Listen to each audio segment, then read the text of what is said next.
Welcome back to Meera's English hub. ഇന്ന് നമ്മൾ HSC ഇംഗ്ലീഷിന്റെ വളരെ ടഫ് ആയിട്ടുള്ള രണ്ട് മോഡ്യൂൾസ് ആണ് ലിറ്റററി ക്രിറ്റിസിസവും അതുപോലെ തന്നെ ലിംഗ്വിസ്റ്റിക്സും. അതിൽ ലിറ്റററി ക്രിറ്റിസിസം ബേസ് ചെയ്ത് കുറച്ച് ചോദ്യങ്ങളുമായിട്ടാണ് ഇന്ന് നമ്മൾ എത്തിയിട്ടുള്ളത്. ലിറ്റററി ക്രിറ്റിസിസം എന്ന മോഡ്യൂളിനെ നിങ്ങൾ എത്രത്തോളം മനസ്സിലാക്കി, എത്രത്തോളം കാര്യങ്ങൾ നിങ്ങൾക്കറിയാം, എത്രത്തോളം ആൻസേഴ്സ് നിങ്ങൾക്ക് നൽകാൻ സാധിക്കുന്നുണ്ട് എന്നൊക്കെ സ്വയം അനലൈസ് ചെയ്യാനായിട്ടുള്ള ഒരു അവസരമാണ് ഇതിലൂടെ ഒരുങ്ങുന്നത്. ഇനിയിപ്പോ ആൻസർ നൽകാൻ സാധിച്ചില്ലെങ്കിലും വിഷമിക്കേണ്ട, നിങ്ങൾ ഈ പോയിന്റ്സ് ഒക്കെ എഴുതി വെച്ചോളുക. എല്ലാം റാങ്ക് മേക്കിംഗ് പോയിന്റ്സ് ആണ്. ഇവിടെ നിങ്ങൾ ചിലവഴിക്കുന്ന ഒരു 20 മിനിറ്റ് ആണെങ്കിലും ഒരു 30ഓളം റാങ്ക് മേക്കിംഗ് പോയിന്റ്സ് നിങ്ങൾക്ക് കയ്യിൽ കൊണ്ടുപോകാം. അപ്പോ നിങ്ങൾ ഇവിടെ ചിലവഴിക്കുന്നത് പ്രൊഡക്റ്റീവ് ടൈം ആണ്, അല്ലെങ്കിൽ ക്വാളിറ്റി ടൈം ആണ് എന്നുകൂടി ഓർത്തിരിക്കുക. അപ്പോൾ ചാറ്റ് ബോക്സിൽ ആൻസേഴ്സ് കമന്റ് ചെയ്യാനായിട്ട് റെഡി ആയിക്കോളൂ. ചാറ്റ് ബോക്സ് ഇങ്ങനെ സ്ക്രോൾ ചെയ്ത് ആ ഒരു HSC ഇംഗ്ലീഷിന്റെ സ്പിരിറ്റ് മുഴുവൻ നമ്മൾക്ക് എവിടെ കാണണം? ചാറ്റ് ബോക്സിൽ കാണണം. So let's move on to this session. First question: Who said Shakespeare was the Homer or the father of our dramatic poets? Johnson was the Virgil, the pattern of elaborate writing. I admire him, but I love Shakespeare. ഇങ്ങനെ വിശേഷിപ്പിച്ചത് ആര്? Options ശ്രദ്ധിക്കുക. Matthew Arnold, John Dryden, Samuel Johnson, Ben Johnson. ഇവരെല്ലാവരും ഷേക്സ്പിയറിനെ കുറിച്ച് ഒന്നല്ലെങ്കിൽ മറ്റൊരു comment പറഞ്ഞിട്ടുള്ള വ്യക്തികൾ തന്നെയാണ്. അപ്പോൾ ഇതിൽ നമ്മളുടെ ഉത്തരം ഏതാണ് എന്ന് മനസ്സിലാക്കുന്നതിന് മുൻപ് നമുക്ക് കുറച്ച് കാര്യങ്ങൾ കൂടി അറിയേണ്ടതായിട്ടുണ്ട്. ബെൻ ജോൺസണും ഷേക്സ്പിയറും കേൾക്കുമ്പോൾ തന്നെ നമ്മളുടെ മനസ്സിൽ വരുന്ന ആ ഒരു കമന്റ് എന്താണ് എന്ന് ചാറ്റ് ബോക്സിൽ എനിക്കിപ്പോൾ കാണണം. അതെ, not for an age but for all time എന്നാണ് ബെൻ ജോൺസൺ ഷേക്സ്പിയറിനെ വിശേഷിപ്പിച്ചത്. Not for an age but for all time, അല്ലെ? ബട്ട് ഫോർ ഓൾ ടൈം എന്ന രീതിയിൽ വിശേഷിപ്പിച്ചു. ഇനി സാമുവൽ ജോൺസണിലോട്ട് വരികയാണെങ്കിൽ, സാമുവൽ ജോൺസൺ പറഞ്ഞൊരു കമന്റ് നമുക്കൊന്ന് ശ്രദ്ധിക്കാം. Shakespeare writes without moral purpose and it is more careful and he is more careful to please than to instruct എന്ന് പറഞ്ഞിട്ടുണ്ട്. Please and instruct. He is more careful to please than instruct. ഇത് Samuel ജോൺസന്റെ comment ആണ്. അതുപോലെ തന്നെ മറ്റൊരു comment കൂടിയുണ്ട്. അത് നമ്മളുടെ സ്റ്റുഡൻസ് ഇപ്പോൾ ആൻസർ ചെയ്യും. ഗോൾഡ് വെച്ചിട്ടുള്ള ആ ഒരു കമന്റ്, മൈൻ ഒക്കെ റിലേറ്റ് ചെയ്തിട്ടുള്ളത്. അതെ, Shakespeare opens a mine which contains gold and diamonds, അല്ലെ? In inexhaustible plenty, though clouded by incrustation, debased by impurities. ഇതൊക്കെ സാമുവൽ ജോൺസന്റെ കമന്റ്സ് ആണ്. രണ്ട് ഷേക്സ്പിയറിനെ ബേസ് ചെയ്തിട്ടുള്ള കമന്റ്സ് നമ്മൾ സാമുവൽ ജോൺസന്റെയും കണ്ടു. ഇനി മാത്യു അർണോൾഡ്, എല്ലാവർക്കും അറിയാവുന്ന ആ ഒരു സോണറ്റിലെ വരികൾ, അല്ലെ?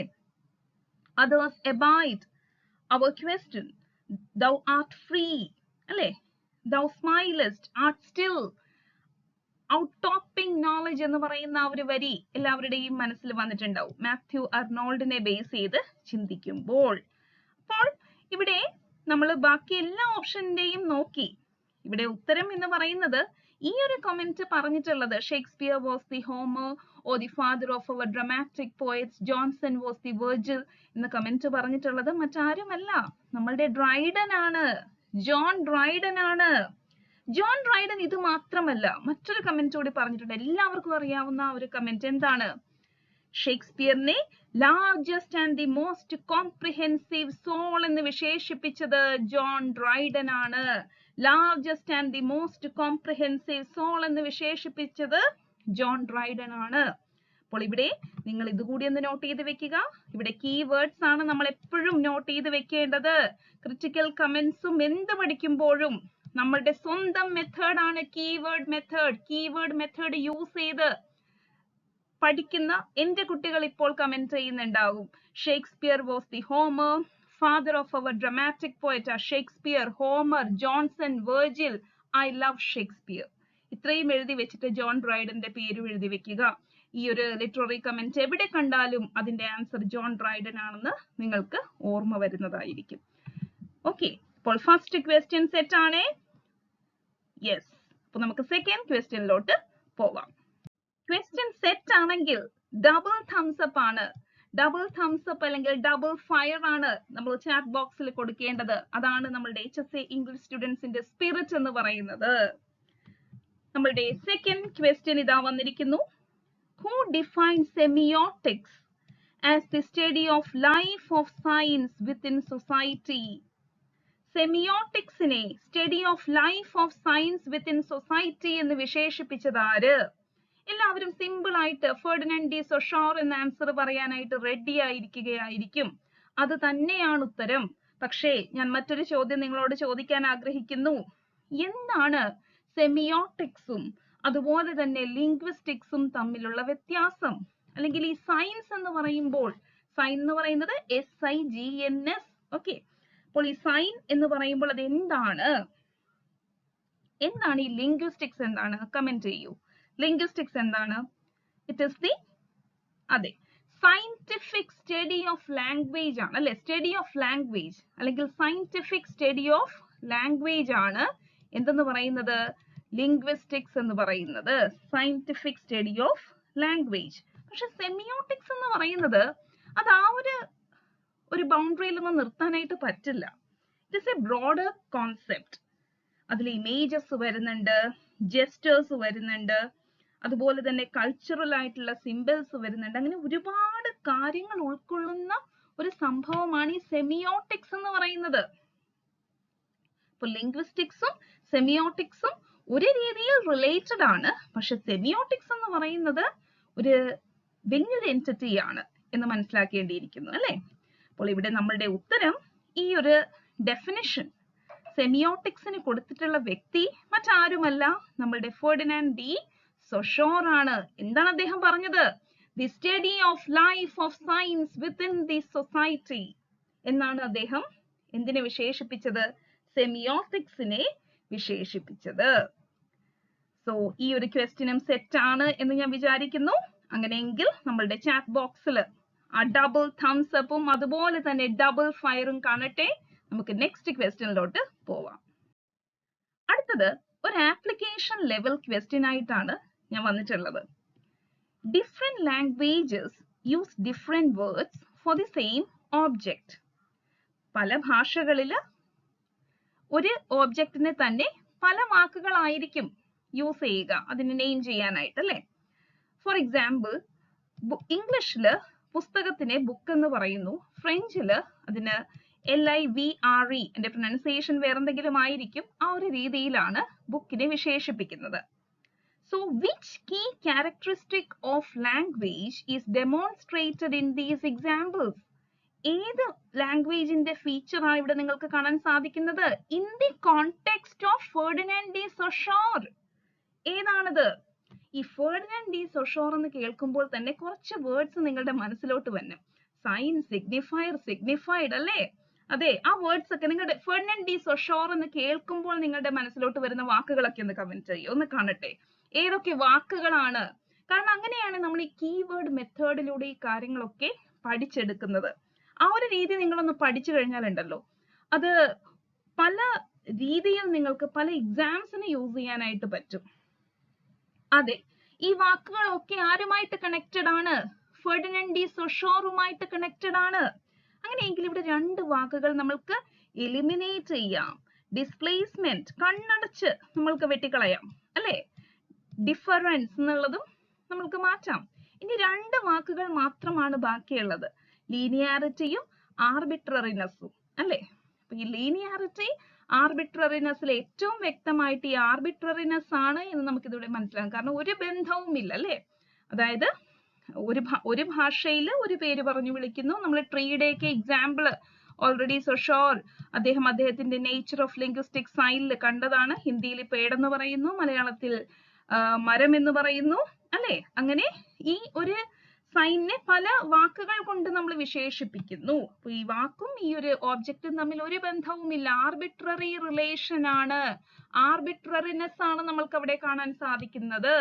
ഓക്കെ, ആർബിട്രറിനെസ് ആണ് ഇവിടെ ഉത്തരമായിട്ട് വരുന്നത്. ഓക്കെ, ആർബിട്രറിനെസ്. അതെ, എല്ലാവർക്കും ആൻസർ കിട്ടിക്കഴിഞ്ഞിരിക്കുന്നു. അങ്ങനെയെങ്കിൽ എല്ലാവരും സെറ്റ് ആണെങ്കിൽ നമുക്ക് നെക്സ്റ്റ് ക്വസ്റ്റ്യനിലോട്ട് പോവാം. അതെ, എല്ലാവരും ഡബിൾ ട്രിപ്പിൾ സെറ്റ് ആണ് എന്ന് മനസ്സിലാക്കാൻ സാധിക്കുന്നു. അങ്ങനെയെങ്കിൽ ഇതാ ഫോർത്ത് ക്വസ്റ്റ്യൻ നിങ്ങളുടെ മുന്നിൽ വന്നിരിക്കുന്നു. Which of the following French critics are mentioned in the study of poetry? ഏതൊക്കെ ക്രിറ്റിക്സിനെയാണ് ദി സ്റ്റഡി ഓഫ് പോയട്രി എന്ന് പറയുന്ന വർക്കില്, ഫ്രഞ്ച് ക്രിറ്റിക്സിനെ ദി സ്റ്റഡി ഓഫ് പോയട്രി എന്ന് പറയുന്ന വർക്കിൽ മെൻഷൻ ചെയ്തിട്ടുള്ളത് എന്നാണ് ചോദ്യം. ഈ ഒരു ചോദ്യത്തിന് ആൻസർ നൽകാൻ സാധിക്കുക ദി സ്റ്റഡി ഓഫ് പോയട്രി വ്യക്തമായിട്ട് പഠിച്ചിട്ടുള്ള ഒരാൾക്ക് മാത്രമായിരിക്കും. അപ്പോൾ ഇവിടെ ആദ്യത്തെ ചോദ്യം, ആദ്യത്തെ ഓപ്ഷൻ സെയിന്റ് ബൂവേ. സെയിന്റ് ബൂവേ എന്ന് കേൾക്കുമ്പോൾ എല്ലാവർക്കും അറിയാം, ആ ഒരു ഓപ്പണിംഗ് ആ പേജിലൊക്കെ തന്നെ നമ്മൾ അദ്ദേഹത്തിന്റെ പേര് കാണുന്നു അല്ലെ, സെയിന്റ് ബൂവേ. സെയിന്റ് ബൂവേ എന്ന് കേൾക്കുമ്പോൾ തന്നെ മറ്റൊരു ടേം കൂടി നിങ്ങളുടെ മനസ്സിൽ വരണം. കമന്റ് ചെയ്യൂ, ഏതാണ് സെയിന്റ് ബൂവേ എന്ന് കേൾക്കുമ്പോൾ മറ്റൊരു ടേം, അദ്ദേഹവുമായിട്ട് അസോസിയേറ്റഡ് ആയിട്ടുള്ള സി കൊണ്ട് സ്റ്റാർട്ട് ചെയ്യുന്ന ഒരു ടേം, അദ്ദേഹം ഈ ഒരു വർക്കില് സി കൊണ്ട് സ്റ്റാർട്ട് ചെയ്യുന്ന ആ ഒരു ടേം ഏതാണ്? കമന്റ് ചെയ്യൂ. അതെ, ഷാർലറ്റനിസം അല്ലെ, ഷാർലറ്റനിസം ആണ് അദ്ദേഹവുമായിട്ട് അസോസിയേറ്റഡ് ആയിട്ടുള്ള ആ ഒരു ടേം ദി സ്റ്റഡി ഓഫ് പോയട്രിയില്. ഓക്കെ, അപ്പോൾ അദ്ദേഹത്തിനെ കുറിച്ച് മെൻഷൻ ചെയ്യുന്നുണ്ട് എന്ന് നമുക്ക് മനസ്സിലായി. ഇനി ചാൾസ് ഹെറിക്ലോട്ട് ആണ്. ചാൾസ് ഹെറിക്ലോട്ടിനെ കുറിച്ച് എന്ത് പറയുന്നു? അദ്ദേഹമാണ് നമ്മളുടെ ഈ ഒരു റൈറ്റേഴ്സിന് ഡയറ്റി ലൈക്ക് സ്റ്റാറ്റസ് ഒന്നും, നിങ്ങൾ ഈ ഹീറോ വർഷിപ്പ് ഒന്നും പാടില്ല എന്ന രീതിയിലൊക്കെ നമ്മൾ ക്ലാസ്സിൽ പറഞ്ഞു അല്ലേ, എന്റെ കുട്ടികൾക്ക് അറിയാം. ചാൾസ് ഹെറിക്ലോട്ട് ഡയറ്റി ലൈക്ക് സ്റ്റാറ്റസ് ഒന്നും പാടില്ല, ഒരു റൈറ്ററിന്റെ അടുത്ത് നമ്മൾ ഒരിക്കലും ക്ലൗഡ് ഓഫ് ഗ്ലോറി അറ്റാച്ച് ചെയ്യാൻ പാടില്ല എന്നൊക്കെ പറഞ്ഞ വ്യക്തിയാണ് ചാൾസ് ഹെറിക്ലോട്ട് എന്ന് പറയുന്നത്. അപ്പോൾ ചാൾസ് ഹെറിക്ലോട്ടിനെ കുറിച്ചും, അദ്ദേഹവും ഫ്രഞ്ച് ക്രിറ്റിക് തന്നെയാണ്. ഇവർ രണ്ടുപേരുടെയും മെൻഷൻ എവിടെ കാണാം? ദി സ്റ്റഡി ഓഫ് പോയട്രിയിൽ കാണാം. ഇനി അടുത്തത് പെല്ലിസൺ. അതെ, പെല്ലിസൺ. ആരാണ് പെല്ലിസൺ? അദ്ദേഹവും ഒരു ഫ്രഞ്ച് ക്രിറ്റിക് ആണ്. അദ്ദേഹത്തിന്റെ മെൻഷൻ സ്റ്റഡി ഓഫ് പോയട്രിയിൽ ഉണ്ടോ? എന്ത് പറയുന്നു? അതെ, അദ്ദേഹത്തിന്റെ പേരും എവിടെ മെൻഷൻ ചെയ്യപ്പെടുന്നു? സ്റ്റഡി ഓഫ് പോയട്രിയിൽ മെൻഷൻ ചെയ്യപ്പെടുന്നു. അദ്ദേഹമാണ് ഫ്രഞ്ച് വർക്ക്സില്, അതായത് വലിയ ഹീറോ രീതിയിൽ ഹീറോ വർഷിപ്പ് ഒക്കെ കൊടുത്തു വെച്ചിരിക്കുന്ന റൈറ്റേഴ്സിന്റെ വർക്ക്സിലൊക്കെ ആ ഒരു ട്രൂ പോയറ്റിക് സ്റ്റാമ്പ് ഇല്ല എന്ന രീതിയിൽ കമന്റ് പറഞ്ഞിട്ടുള്ള ഒരു വ്യക്തിയാണ് പെല്ലിസൺ എന്ന് പറയുന്നത്. ഇത് കൂടാതെ ഒരു ഫ്രഞ്ച് ക്രിറ്റിക്കിനെ കൂടി മെൻഷൻ ചെയ്യുന്നുണ്ട്. എന്റെ സ്റ്റുഡൻസ് ഇപ്പൊ തന്നെ ആൻസർ ചെയ്യും എന്ന് എനിക്ക് ഉറപ്പാണ്. ബാക്കിയുള്ളവരും ആൻസേഴ്സ് പറയുക. ഒരു ഫ്രഞ്ച് ക്രിറ്റിക്കിനെ കൂടി മെൻഷൻ ചെയ്യുന്നുണ്ട്. അത് ആരാണ് എന്ന് പറയാമോ? അപ്പോൾ ഇവിടെ നമുക്ക് മനസ്സിലായി, സെയിന്റ് ബൂവേ ഒരു ഫ്രഞ്ച് ക്രിറ്റിക് ആണ്, ചാൾസ് ഹെറിക്ലോട്ട് ഉണ്ട്, പെല്ലിസൺ ഉണ്ട്. ഇവർ മൂന്നുപേരും ഫ്രഞ്ച് ക്രിറ്റിക് ആണ്. അപ്പോൾ ഇവിടെ ആൻസർ വരുന്നത് ഓൾ ഓഫ് ദി എബവ് ആണ്. പക്ഷെ ഇത് കൂടാതെ ഒരു ഫ്രഞ്ച് ക്രിറ്റിക്കിനെ കൂടി സ്റ്റഡി ഓഫ് പോയട്രിയിൽ മെൻഷൻ ചെയ്യുന്നുണ്ട്. അതാരാണ്? എം വിറ്ററ്റ് ആണ്. M Vitet. Okay, M Vitet ആണ്. M Vitet, very good. M Vitet അദ്ദേഹത്തിന്റെ കോണ്ടെക്സ്റ്റിലാണ് ചാൻസൺ ഡി റോളൻഡ് എന്ന് പറയുന്ന ഒരു വർക്കിന്റെ ആ ഒരു സംഭവം വരുന്നുണ്ടല്ലോ, അത് അവിടെയാണ് വരുന്നത്, എം വിറ്ററ്റ്. അപ്പോൾ ഈ പേരുകളൊക്കെ French critics mentioned in study of poetry എന്ന രീതിയിൽ ഓർത്തിരിക്കുക. അപ്പോൾ ഈ ഒരു ക്വസ്റ്റ്യൻ സെറ്റ് ആണോ? എല്ലാവരും എന്ത് പറയുന്നു? Double thumbs up or double fire? എന്താണ്? അതെ. Okay, so let's move on to the next one. Which word is often used as a phrase of censure according to T.S. Eliot? Phrase of censure എന്ന് പറയുമ്പോൾ ഏത് word ആണ് എപ്പോഴും അത് follow ചെയ്യുന്നില്ല, ഒരു നെഗറ്റീവ് സെൻസിൽ എപ്പോഴും യൂസ് ചെയ്തുകൊണ്ടിരിക്കുന്ന ഒരു വേർഡ് എന്ന രീതിയിൽ T.S. Eliot tradition and individual ടാലന്റിൽ മെൻഷൻ ചെയ്യുന്നത് എന്നാണ് ഇവിടെ ചോദ്യം. അപ്പോൾ ഇവിടെ T.S. Eliotന്റെ ട്രഡിഷൻ ആൻഡ് ഇൻഡിവിജ്വൽ ടാലന്റ് എന്ന് പറയുമ്പോൾ നമ്മൾക്ക് ഇവിടെ ഒരു എലിമിനേറ്റ് ചെയ്യാനായിട്ട് പറ്റുന്ന ഒരു ഓപ്ഷൻ ഉണ്ട്. അത് ഏതാണ്? പറയാമോ? ഏതാണ്? അതെ, ഷാർലറ്റനിസം അല്ലെ. ഷാർലറ്റനിസം സ്റ്റഡി ഓഫ് പോയട്രിയുമായിട്ട് കണക്റ്റഡ് ആണ്. നമ്മളിപ്പോ കണ്ടതേ ഉള്ളൂ, സെയിന്റ് ബൂവയുടെ കാര്യം നമ്മളിപ്പോ കണ്ടു. അപ്പൊ ഇത് നമുക്ക് കട്ട് ചെയ്ത് കളയാം. അതുപോലെ തന്നെ ക്രിറ്റിസിസം എന്നതും എലിമിനേറ്റ് ചെയ്യാം അല്ലെ. ഇനി ഇൻഡിവിജ്വൽ ടാലന്റിനെ കുറിച്ച് പറയുന്നു. അപ്പൊ ഇൻഡിവിജ്വലിന് വല്ല സ്കോപ്പും ഉണ്ടോ എന്നൊരു ഡൗട്ട് എല്ലാവരുടെയും മനസ്സിലുണ്ടാവാം. അതുപോലെ തന്നെ ട്രഡിഷനും. ഈ ഫ്രേസ് ഓഫ് സെൻഷർ എന്ന രീതിയിൽ T.S. Eliot യൂസ് ചെയ്യുന്ന വാക്ക് ഏതാണ്? കമന്റ് ബോക്സിൽ ആൻസേഴ്സ് വരട്ടെ. അതെ, കറക്റ്റ് ആണ്. ട്രഡിഷൻ എന്ന വാക്കാണ്. ട്രഡിഷൻ എന്ന വാക്കാണ്.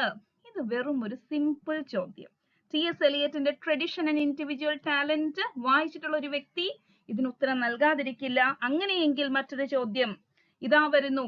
ഈ ട്രഡിഷൻ ഇംഗ്ലീഷിലെ ഏത് പാർട്ട് ഓഫ് സ്പീച്ച് ആയിട്ടാണ് കൂടുതൽ യൂസ് ചെയ്യപ്പെടുന്നത് എന്ന് ടി.എസ്. എലിയറ്റ് പറയുന്നുണ്ട്. ഏതാണ് നിങ്ങളുടെ ഉത്തരം? നൗൺ ആണോ, verb ആണോ, adjective ആണോ, adverb ആണോ? ഉത്തരം പറയൂ. അതേ, ആൻസേഴ്സ് വന്നു കഴിഞ്ഞു. adjective ആയിട്ടാണ് യൂസ് ചെയ്യുന്നത് എന്നതാണ് ആര് പറയുന്നത്? നമ്മളുടെ ടി.എസ്. എലിയറ്റ് പറയുന്നത്. ഓക്കെ, adjective ആയിട്ട് യൂസ് ചെയ്യുന്നു. ഞാൻ മൗസ് വെച്ച് എഴുതുന്നത് കൊണ്ടാണ് ഈ ഹാൻഡ് റൈറ്റിംഗ് കറക്റ്റ് ആയിട്ട് വരാത്തത്. ഓക്കെ, ട്രഡിഷനെ ഒരു adjective ആയിട്ട് യൂസ് ചെയ്യുന്നു എന്നാണ് നമ്മളുടെ ടി.എസ്. എലിയറ്റ് ആ ഒരു എസ്സേയിൽ പറയുന്നത്. ഓക്കെ, അപ്പോൾ ഈ ഒരു ക്വസ്റ്റ്യൻ എല്ലാവർക്കും സെറ്റ് ആണ് എന്ന് വിശ്വസിക്കുന്നു. അതെ, okay. So next question. Whose golden dewdrops of speech is mentioned in the study of poetry? ആരുടെ ഗോൾഡൻ ഡ്യൂ ഡ്രോപ്സ് ഓഫ് സ്പീച്ചിനെ കുറിച്ചാണ് സ്റ്റഡി ഓഫ് പോയിട്രിയിൽ മെൻഷൻ ചെയ്തിട്ടുള്ളത്? ഓപ്ഷൻസ് കാണുമ്പോൾ ഈ ഒരു എസ്സേനെ അടുത്തറിയാത്ത ഒരാൾക്ക് സംശയം വന്നേക്കാം. കാരണം തോമസ് ഗ്രേനെ കുറിച്ച് മെൻഷൻ ചെയ്യുന്നുണ്ട്, ജെഫ്രി ചോസറിനെ കുറിച്ച് മെൻഷൻ ചെയ്യുന്നുണ്ട്, ഷേക്സ്പിയർ, ജോൺ മിൽട്ടൺ, ഇവരെ കുറിച്ചൊക്കെ മെൻഷൻ ചെയ്യുന്നുണ്ട്. അങ്ങനെയെങ്കിൽ നമ്മളുടെ ഉത്തരം എന്താണ്? എന്തായിരിക്കും? ആരായിരിക്കും? അതെ, ആരാണ്? ചോസർ ആണ് അല്ലെ? ജെഫ്രി ചോസർ ആണ് ഇവിടെ ഉത്തരം വരുന്നത്. എന്തുകൊണ്ട്? കാരണം അദ്ദേഹത്തിന്റെ ഡിവൈൻ ലിക്വിഡ്നെസ് ഓഫ് ഡിക്ഷനെ കുറിച്ച് നമ്മളുടെ സ്റ്റഡി ഓഫ് പോയിട്രിയിൽ പറയുന്നുണ്ട്. അതുപോലെ തന്നെ ഫ്ലൂയിഡിറ്റി ഓഫ് മൂവ്മെന്റ്, ഇത് കീവേഡ്സ് ആണ് എന്ന് ഞാൻ പറഞ്ഞിട്ടുണ്ട് അല്ലെ? Liquidness of diction, fluidity of movement. Comment ചെയ്യൂ. Liquidness of diction, fluidity of മൂവ്മെന്റിനെ കുറിച്ചൊക്കെ അദ്ദേഹം വിശേഷിപ്പിക്കുന്ന മാത്യു അർണോൾഡ് സ്റ്റഡി ഓഫ് പോയിട്രിയിൽ പറയുന്നു. കൂടാതെ നമ്മളുടെ ജോൺ ഡ്രൈഡന്റെ വാക്കുകൾ കൂടി അദ്ദേഹം കോട്ട് ചെയ്യുന്നുണ്ട്. ജോൺ ഡ്രൈഡൻ കാന്റർബറി ടെയിൽസിന്റെ പ്രൊലോഗിനെ കുറിച്ച് പറഞ്ഞു. ഹിയർ ഈസ് ഗോഡ്സ് പ്ലെന്റി എന്ന് പറഞ്ഞു. അതുകൂടാതെ ചോസറിനെ അദ്ദേഹം വിശേഷിപ്പിച്ചു he's a perpetual fountain of dash. എന്താണ്? പറയൂ. ഡ്രൈഡൻ എന്താണ് ചോസറിനെ വിശേഷിപ്പിച്ചത്? He's a perpetual fountain of good sense അല്ലെ? Perpetual fountain of good sense. കൂടാതെ അദ്ദേഹം നമ്മുടെ സ്റ്റഡി ഓഫ് പോയിട്രിയിൽ മാത്യു അർണോൾഡ് എന്നിട്ട് ഡ്രൈഡനെ കോട്ട് ചെയ്തതിന് ശേഷം പറയുന്നു, ഇതൊക്കെ ആണെങ്കിൽ പോലും അദ്ദേഹം ലാംഗ്വേജുമായിട്ടൊരു ഒരു ലിബർട്ടി എടുത്തുകൊണ്ടൊരു ലൈസൻഷ്യസ് ആയിട്ടുള്ള ഒരു ഡീലിംഗ് നടത്തിയിട്ടുണ്ട്. അതുകൊണ്ട് തന്നെ അദ്ദേഹത്തിന്റെ വർക്ക്സിൽ ലാക്ക് ഓഫ് എന്താണ്? High seriousness. Very good. High seriousness ആണ് നമുക്ക് കാണാനായിട്ട് സാധിക്കുന്നത് എന്ന് കൂടി പറയുന്നു. അപ്പോൾ ചോസർ ലാക്സ് ഹൈ സീരിയസ്നെസ് എന്ന് പറഞ്ഞത് മാത്യു അർണോൾഡ് ആണ്. ഓക്കെ, അപ്പോൾ ഇത്രയും പോയിന്റ്സ് ഈ ഒരു ക്വസ്റ്റ്യനിൽ നിന്നും നമ്മൾ ഡിസ്കസ് ചെയ്തു. അതെല്ലാം നിങ്ങൾ ഓർത്തിരിക്കുക. ഇതൊക്കെ വളരെ ഇമ്പോർട്ടന്റ് ആയിട്ടുള്ള കാര്യങ്ങളാണ്. ഒരു വർക്കിനെ ബേസ് ചെയ്ത് ഏതൊക്കെ രീതിയിൽ ഒരു വർക്കിനെ സമീപിക്കണം എന്നതിന്റെ ആ ഒരു സൂചനയാണ് ഇവിടെ നിങ്ങൾക്ക് കാണാനായിട്ട് സാധിക്കുന്നത്. ഓക്കെ, അപ്പോൾ ഈ ക്വസ്റ്റ്യൻ സെറ്റ് ആണ് എന്ന് വിശ്വസിക്കുന്നു. കമന്റ് ബോക്സിൽ നിങ്ങളുടെ തംസ് അപ്പും അതുപോലെ തന്നെ റിയാക്ഷൻസും കാണേണ്ടതായിട്ടുണ്ട്. Yes, okay. So let's move on to the next one. അടുത്ത ചോദ്യം ടി.എസ്. എലിയറ്റിന്റെ tradition and individual talent base ചെയ്താണ്. What according to T.S. Eliot, what will not superannuate with change? Superannuate എന്ന് പറയുമ്പോൾ എന്താണ്? എക്സ്പയർ ആകുക, ഇല്ലാതെയാകുക എന്നൊക്കെ നമ്മള് ഇല്ലാതെയാകുക എന്നൊക്കെ മീൻ ചെയ്യുന്ന ഒരു വേർഡ് ആണ് അല്ലെ? അപ്പോൾ എന്താണ് superannuate with change? What will not superannuate? Not superannuate എന്ന രീതിയിൽ ടി.എസ്. എലിയറ്റ് പറഞ്ഞിട്ടുള്ളത് ഷേക്സ്പിയേഴ്സ് പ്ലേസ് ആണോ, വർക്ക്സ് ഓഫ് ഹോമർ ആണോ, കേവ് പെയിന്റിങ്സ് ഓഫ് മാഗ്ദലീൻ ആണോ, ഓൾ ഓഫ് ദി എബവ് ആണോ? എന്താണ് ഇവിടെ ഈ ഒരു വർക്ക് വായിച്ചിട്ടുള്ള ഒരാൾക്ക് മാത്രമാണ് ഇതിന് ഉത്തരം നൽകാനായിട്ട് സാധിക്കുക. ഈ സൂപ്പർ ആനുവേറ്റ് എന്നുള്ള വേർഡ് ഒക്കെ നിങ്ങളുടെ എസ്സേയിൽ കാണാം. ഷേക്സ്പിയറിന്റെ പ്ലേസും ഹോമറിന്റെ വർക്ക്സും കേവ് പെയിന്റിങ്സ് അല്ലെങ്കിൽ റോക്ക് പെയിന്റിങ്സ് ഓഫ് മാഗ്ദലീൻ ഒന്നും ഇല്ലാതെയാവില്ല. എത്രത്തോളം മാറ്റം, നമ്മൾ പറയും മാറ്റം അനിവാര്യമാണ്, പക്ഷെ ഇതിനൊന്നും മാറ്റം ഒരിക്കലും സംഭവിക്കില്ല എന്ന രീതിയിലും നമ്മുടെ ടി.എസ്. എലിയറ്റ് പറയുന്നു. കാരണം ഈ കോൺഷ്യസ് പ്രസന്റ് എന്ന് പറയുന്നത് അവയർനെസ് ഓഫ് പാസ്റ്റ് തന്നെയാണ്. Conscious present is the awareness of past. അതിനെ നമ്മൾ എന്തെന്ന് പറയും? അതാണ് ഹിസ്റ്റോറിക്കൽ സെൻസ്. നെക്സ്റ്റ് കീവേഡ് ആണല്ലേ ഹിസ്റ്റോറിക്കൽ സെൻസ് എന്ന് പറയുന്നത്. ഹിസ്റ്റോറിക്കൽ സെൻസ്, ഹിസ്റ്റോറിക്കൽ സെൻസ് എന്ന് പറയുന്നത് conscious present is an awareness of past എന്ന് പറയുന്നു. Conscious present is an awareness of past. Historical sense. അങ്ങനെയെങ്കിൽ ഇവിടെ നമ്മുടെ ഉത്തരം എന്താണ്? ഷേക്സ്പിയറിന്റെ പ്ലേസ് പറയുന്നുണ്ട്, ഹോമറിന്റെ വർക്ക്സ് പറയുന്നുണ്ട്, റോക്ക് പെയിന്റിങ്സ് അല്ലെങ്കിൽ കേവ് പെയിന്റിങ്സ് ഓഫ് മാഗ്ദലീൻ പറയുന്നുണ്ട്. So our answer is all of the above. Okay, set ആണോ? ഈ പോയിന്റ്സ് എല്ലാം ക്ലിയർ ആണോ? യെസ്. അങ്ങനെയെങ്കിൽ ചാറ്റ് ബോക്സിൽ double thumbs up and double fire കാണട്ടെ. Next question. Name the symbol of justice mentioned in nature of linguistic sign. Nature of linguistic സൈനിൽ symbol of ജസ്റ്റിസോ എന്ന് കുറച്ചു പേര് ചിന്തിച്ചേക്കാം. സിംബൽ ഓഫ് ജസ്റ്റിസ് വളരെ ഇമ്പോർട്ടന്റ് ആയിട്ടുള്ള ഒരു ക്വസ്റ്റ്യൻ ആണ്. Symbol of justice. അപ്പോൾ നിങ്ങൾ ചിന്തിക്കും ഗസ് ചെയ്യാൻ വേണ്ടി ബ്ലൈൻഡ് ഫോൾഡഡ് വുമൻ അല്ലെ, അതായിരിക്കും എല്ലാവരുടെയും മനസ്സിൽ ഉണ്ടാകുന്ന ഒരു സംഭവം. ആ ഒരു കണ്ണൊക്കെ കെട്ടിയിട്ടുള്ള വുമൺ. ഇനി A pair of scales. A pair of scales നിങ്ങൾ കണ്ടിട്ടുണ്ടാകും. ആ ഒരു ബ്ലൈൻഡ് ഫോൾഡഡ് വുമന്റെ കയ്യിലുള്ള ആ ഒരു ഇക്വാലിറ്റിയെ സൂചിപ്പിക്കുന്ന ആ സംഭവത്തെയാണ്, ഒരു ബാലൻസ് കാണിക്കുന്ന ഒരു സംഭവത്തെയാണ് പെയർ ഓഫ് സ്കെയിൽസ് എന്ന് പറയുന്നത്. ഇനി sword of justice, wall. Okay, sword of justice. And judges gave എന്ന് പറയുന്നത് എന്താണ്? ഓർഡർ. ഓർഡർ എന്ന് പറയുന്ന ആ ഒരു സംഭവം ഉണ്ടല്ലോ, അതിനെയാണ് ജഡ്ജസ് ഗേവ് എന്ന് പറയുന്നത്. അങ്ങനെയെങ്കിൽ name the symbol of justice mentioned in nature of linguistic sign. എന്റെ കുട്ടികൾ ആൻസേഴ്സ് പറയുന്നു. അതെ, എനിക്ക് കാണാൻ സാധിക്കുന്നുണ്ട്. ബ്ലൈൻഡ് ഫോൾഡഡ് വുമൻ അല്ല, സ്വോർഡ് ഓഫ് ജസ്റ്റിസ് അല്ല, ജഡ്ജസ് ഗേവൽ അല്ല, എ പെയർ ഓഫ് സ്കെയിൽസ് ആണ്. എ പെയർ ഓഫ് സ്കെയിൽസ് ആണ് എവിടെ മെൻഷൻ ചെയ്തിട്ടുള്ളത്? നേച്ചർ ഓഫ് ലിംഗ്വിസ്റ്റിക് സൈനിൽ മെൻഷൻ ചെയ്തിട്ടുള്ളത്. ഇവിടെ ഇത് മെൻഷൻ ചെയ്യുമ്പോൾ പറയുന്നുണ്ട്, അദ്ദേഹം പറയുന്നു എന്താണ്, ഇപ്പോ സിംബൽ ഓഫ് ജസ്റ്റിസ് ഇത് ചില ആർബിട്രറിനെസ് ചില സിംബൽസിലൊന്നും കാണാൻ പറ്റില്ല. അപ്പോൾ ബാലൻസ്, ഇക്വാലിറ്റി ഒക്കെ സൂചിപ്പിക്കുന്ന രീതിയിലാണല്ലോ ഈ പെയർ ഓഫ് സ്കെയിൽസ് വരുന്നത്. പക്ഷേ ഇപ്പൊ സപ്പോസ് ഞാൻ ഇവിടെ ഒരു ചെയർ ആയിരുന്നു, അങ്ങനെയാണ് നമ്മളുടെ സൊഷോർ കൊടുത്തിട്ടുള്ളത്. ഒരു ചെയർ ആണ് എങ്കിൽ ഒരു ബന്ധവും ഇല്ലാത്തതായിരിക്കും. പക്ഷെ ചില സിംബൽസിൽ നമ്മൾക്ക് ഈ ആർബിട്രറിനെസ് അങ്ങനെ കാണാൻ സാധിക്കില്ല എന്ന് പറഞ്ഞുകൊണ്ട് കൊടുത്തിട്ടുള്ള ഒരു എക്സാമ്പിൾ ആണ് ഈ പെയർ ഓഫ് സ്കെയിൽസ്. അതുകൊണ്ട് തന്നെ ഇത് ഇമ്പോർട്ടന്റ് ആണ്, പഠിച്ചു വെച്ചോളുക. സെറ്റ് ആണോ? പറഞ്ഞ പോയിന്റ്സ് എല്ലാം സെറ്റ് ആണോ? യെസ്. അങ്ങനെയെങ്കിൽ double thumbs up, double fire. Next question. When someone says the word hello, the sounds h, l, o, l, o are produced and perceived one after the other. You can't hear all the sounds simultaneously. Which principle of sign is evident here?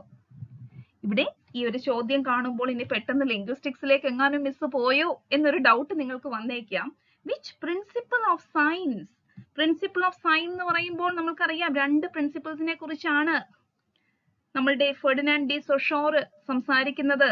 ഏതൊക്കെയാണ്? Again keywords ആണ്.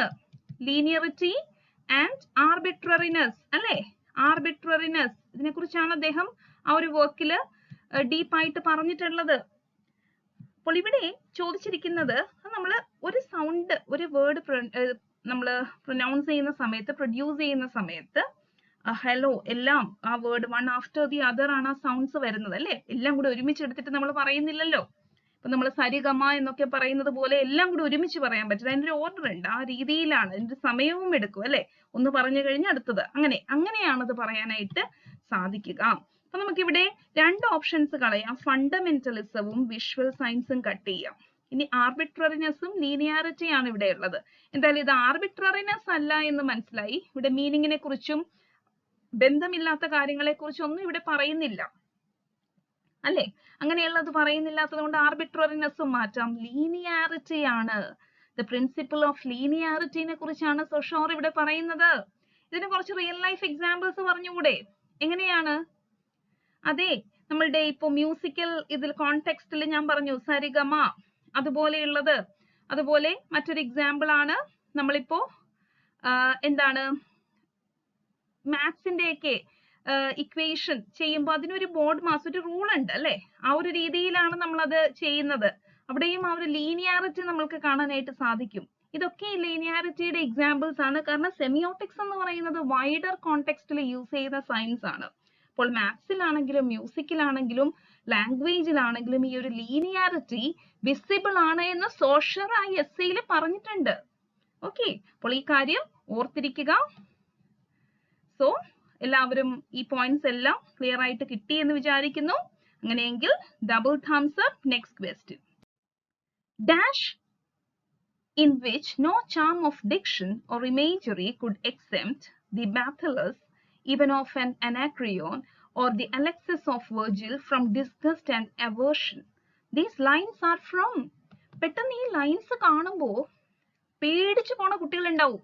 പേടിച്ചു പോയിട്ടുള്ള കുട്ടികൾ ഉണ്ടെങ്കിൽ ധൈര്യത്തോടെ comment ചെയ്യൂ. കാരണം നിങ്ങളൊന്ന് ടെക്സ്റ്റ് വായിച്ചിട്ടുണ്ടെങ്കിൽ നിങ്ങൾക്കിത് കിട്ടും. ഈ വാക്കുകൾ നിങ്ങൾ കണ്ടിട്ടുണ്ടാവും അല്ലേ? അതെ, ആൻസറും വന്നു കഴിഞ്ഞു. ബാഥിലസ്, അനക്രിയോൺ, അലക്സിസ് ഓഫ് വെർജിൽ. ഇത് എന്താണ് ഇതിന്റെ മീനിങ്? ഇത് ഏത് വർക്കിലെയാണ്? അത് നമുക്ക് കണക്ട് ചെയ്യാം. ഈ ബാഥിലസിന്റെ ബി എടുത്തിട്ട് ബയോഗ്രഫിയ ലിറ്റററിയയിലോട്ട് ഡയറക്റ്റ് ഞാൻ കൊടുക്കുകയാണ്. ബയോഗ്രഫിയ ലിറ്റററിയ. അപ്പോൾ ഇവിടെ ഒരുപാട് കീ വേർഡ്സ് നിങ്ങൾക്ക് കാണാനായിട്ട് പറ്റും അല്ലെ? ഒരുപാട് കീ വേർഡ്സ് നിങ്ങൾക്ക് കാണാനായിട്ട് പറ്റുന്നുണ്ട്. ഫസ്റ്റ് ബാഥിലസ്. ആരാണ് ഈ ബാഥിലസ്? അനക്രിയോൺ, അലക്സിസ്, വെർജിൽ. ഇവരൊക്കെ ആരാണെന്ന് അറിയണ്ടേ? ഈ അനക്രിയോൺ എന്ന് പറയുന്നത് ഒരു ഫേമസ് ലിറിക് പോയറ്റ് ആണ്. അയോണിയ എന്ന് പറയുന്ന സ്ഥലത്തെ ഒരു ഫേമസ് ആയിട്ടുള്ള ലിറിക് പോയറ്റ് ആണ് ഈ അനക്രിയോൺ. അദ്ദേഹം ഫേമസ് ആണ്. ഇനി വെർജിലിനെ പിന്നെ പരിചയപ്പെടുത്തുന്നുണ്ടല്ലോ, നിങ്ങൾക്ക് അറിയാൻ പറ്റും. അദ്ദേഹവും ഒരു ഗ്രേറ്റ് പോയറ്റ് ആണ്. ഇനി ഈ രണ്ട് പേരും, ഈ അലക്സിസും ബാഥിലസും അത്ര നല്ല ക്യാരക്ടേഴ്സ് ഒന്നും അല്ല. രണ്ടുപേരും യൂത്ത് ആയിട്ടുള്ള രണ്ട് പേരാണ്, പക്ഷെ നല്ല ക്യാരക്ടേഴ്സ് ഒന്നും അല്ല. അപ്പൊ ഇവരെ കുറിച്ച്, ഈ മോശമായ വ്യക്തികളെ കുറിച്ച് നല്ല കാര്യങ്ങൾ വളരെ അപ്പീലിംഗ് ആയിട്ടുള്ള വാക്കുകളിൽ എഴുതിയാൽ പോലും അത് നന്നാകുമോ? അവരെ നന്നാക്കാൻ സാധിക്കുമോ വാക്കുകൾക്ക്? ഇല്ല എന്ന് സൂചിപ്പിക്കാൻ വേണ്ടിയിട്ടാണ് which no charm of diction or imagery could exempt Bathyllus even of an Anacreon or Alexis of Virgil from disgust and aversion. ഡിസ്ഗസ്റ്റിന്റെ പാത്രമാണെങ്കിൽ aversionന്റെ പാത്രം അങ്ങനെ തന്നെ ഇരിക്കും. അത് ഇവർക്കൊന്നും മാറ്റിയെടുക്കാനായിട്ട് പറ്റില്ല എന്നാണ് പറഞ്ഞിട്ടുള്ളത്. ഈ ലൈൻസ് നമ്മൾക്ക് കാണാൻ സാധിക്കുന്നത് ഏത് വർക്കിലാണ്? Biographia Literaria chapter 14. Biographia Literaria chapter 14. Set ആണോ? അതെ. എല്ലാവർക്കും ഈ പോയിന്റ്സ് യൂസ്ഫുൾ ആയോ? കമന്റ് ബോക്സിൽ പറയണം. 28 മിനിറ്റ് ആയിട്ടുള്ളൂ. എത്ര പോയിന്റ്സ് നിങ്ങൾക്ക് കിട്ടി? ലിറ്റററി ക്രിറ്റിസിസം ബേസ് ചെയ്ത് 10-20 റാങ്ക് മേക്കിംഗ് പോയിന്റ്സ് ആണ് നിങ്ങളുടെ കയ്യിലോട്ട് എത്തിയിരിക്കുന്നത്. ഇതുപോലെയുള്ള ചോദ്യങ്ങൾ പഠിക്കാനും അതുപോലെ നമ്മളുടെ അടുത്ത വീക്ക്, അതായത് ജൂലൈ 13 മുതൽ 31 വരെ ലിംഗ്വിസ്റ്റിക്സും അതുപോലെ തന്നെ 20 മുതൽ 31 വരെ ലിറ്റററി ക്രിറ്റിസിസത്തിന്റെയും എക്സ്ക്ലൂസീവ് ആയിട്ടുള്ള എന്റെയും രാഗ്ന മിസ്സിന്റെയും എക്സ്പേർട്ട് ലൈവ് സെഷൻസ് നിങ്ങളുടെ മുന്നിലോട്ട് വരുന്നുണ്ട്. ആ ലൈവ് സെഷൻസിന്റെ ഭാഗമാകാനായിട്ട് നിങ്ങൾക്ക് ഈ MCQ ഉള്ളി ബാച്ച് പർച്ചേസ് ചെയ്താൽ സാധിക്കുന്നതാണ്. അപ്പോൾ MCQ ഉള്ളി ബാച്ചിൽ അത് മാത്രമല്ല കേട്ടോ, 120 അവേഴ്സിന്റെ ടോപ്പിക് വൈസ് MCQ ഡിസ്കഷൻ ഉണ്ട്. ഇത് കൂടാതെ 15,000 MCQs. ഈ 15,000 MCQs എന്നൊക്കെ പറയുമ്പോൾ ഒരുപാട് പേര് എന്നോട് വിളിച്ചു ചോദിക്കാറുണ്ട്, ഇത് എവിടെ നിന്നാണ് മിസ് ഈ 15,000 MCQs? നമ്മളുടെ വർക്കിലുള്ള ടോപ്പിക്സിന്റെ എണ്ണം നിങ്ങളൊന്ന് എണ്ണി നോക്കൂ. അതിനെ നിങ്ങൾ ജസ്റ്റ് ഒന്ന് 100 വെച്ചിട്ട് മൾട്ടിപ്ലൈ ചെയ്യൂ. അപ്പോൾ നമുക്ക് 15,000 കാരണം 150ഓളം ടോപ്പിക്സ് നമ്മളുടെ കയ്യിലുണ്ട്. അതിന്റെ 100ഓളം ചോദ്യങ്ങൾ കൊടുത്തു കഴിഞ്ഞാൽ ഇതാവില്ലേ? അതുപോലെ റാങ്ക് മേക്കിംഗ് ആയിട്ടുള്ള ഒരുപാട് പോയിന്റ്സ് നമ്മളുടെ കയ്യിലുണ്ട്. ബ്ലൂ പ്രിന്റ്സ് ഉണ്ട് ഓരോ മോഡ്യൂളിന്റെയും. ഇതൊരു ലിമിറ്റഡ് ടൈം ഓഫർ ആണ്. കുറച്ച് പേർക്ക് മാത്രമേ നമ്മൾ ഈ ഒരു ഇത് പ്രൊവൈഡ് ചെയ്യുന്നുള്ളൂ. കാരണം നമ്മളുടെ ബാച്ചിൽ ചേരുന്ന കുട്ടികൾ വളരെ ആത്മാർത്ഥമായിട്ട് പഠിച്ച് മുന്നേറുന്ന കുട്ടികളാണ്. അപ്പോൾ നിങ്ങൾക്ക് ഈ 888-ന് ഇത്രയും കുറഞ്ഞ പൈസക്ക് ഈ പൈസക്കുള്ള കാര്യങ്ങളൊന്നും അല്ല കേട്ടോ ഇതിൽ കൊടുക്കുന്നത്.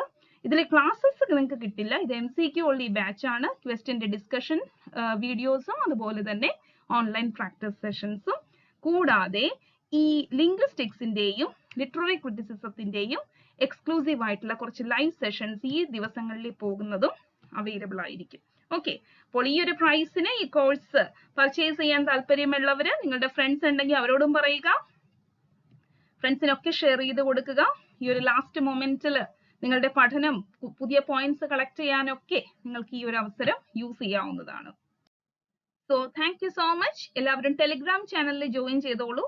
പുതിയ അപ്ഡേഷൻസും കാര്യങ്ങളൊക്കെ നമ്മൾ അവിടെ അറിയിക്കുന്നതാണ്. So happy learning.